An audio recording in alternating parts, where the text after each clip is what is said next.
Hey guys, welcome back to the channel. In today's video, I'll be showing you how to use EHA Markets trading app in just a few simple steps. So let's dive in.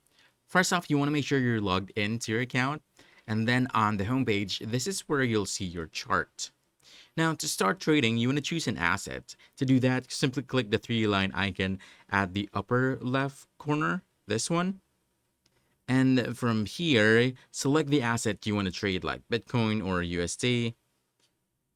And then once you're done, from this chart, you can also adjust the time frame at the bottom.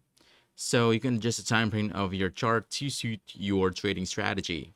You can also add indicators to help you with your strategy.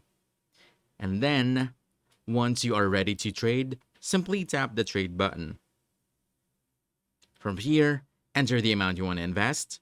And finally, from this page as well, choose your trade direction. So this is where you can both buy and sell assets.